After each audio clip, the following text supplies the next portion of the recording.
পটুয়াখালী ৩ আসনে নির্বাচন করবেন গণ অধিকার পরিষদের সভাপতি নুরুল হক নূর। বিএনপির সঙ্গে তার দলের নির্বাচনী জোট হওয়ার সম্ভাবনা রয়েছে। তারেক রহমানের সঙ্গে দলটির বৈঠকে পটুয়াখালী ৩ আসন নূরকে ছেড়ে দেওয়ার আশ্বাস দেওয়া হয়। অর্থাৎ নির্বাচনী জোট চূড়ান্ত হলে নুরুল হক নূর ট্রাক মার্কা নিয়ে নির্বাচন করবেন। কিন্তু থানের শীর্ষে এই আসনে কোনো প্রার্থী দেওয়া হবে না। গণ অধিকারের সঙ্গে বিএনপির জোট হলে নিশ্চিতভাবে মনোনয়ন বঞ্চিত হচ্ছেন এই আসনে বিএনপির একমাত্র হেভিওয়েট মনোনয়ন প্রত্যাশী কেন্দ্রীয় নির্বাহী কমিটির সদস্য ও ঢাকা বিশ্ববিদ্যালয় ছাত্রদলের সাবেক সভাপতি হাসান মামুন।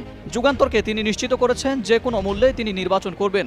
সোমবার দুপুরে গলাচিপার সহকারী রিটার্নিং কর্মকর্তার থেকে হাসান মামুনের পক্ষে মনোনয়নপত্র সংগ্রহ করেছেন তার দলের নেতাকর্মীরা।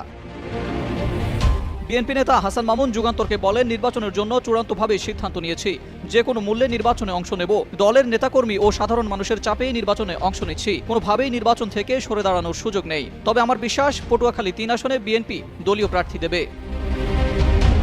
রোববার রাতে বিএনপির ভারপ্রাপ্ত চেয়ারম্যান তারেক রহমানের সঙ্গে বৈঠক শেষে গণ অধিকার পরিষদকে পটুয়াখালী ৩ ও ঝিনাইদহ ২ আসন ছেড়ে দেওয়ার সিদ্ধান্ত হয়। দুটি আসনের মধ্যে পটুয়াখালী ৩ আসনে গণ অধিকার পরিষদের সভাপতি নুরুল হক নূর ও ঝিনাইদহ ২ আসনে গণ অধিকার পরিষদের সাধারণ সম্পাদক মোহাম্মদ রাশেদ খান প্রতিদ্বন্দ্বিতা করবেন। তবে তাদের দুজনেই নিজ দলের প্রতীক ট্রাক নিয়ে নির্বাচনে প্রতিদ্বন্দ্বিতা করবেন।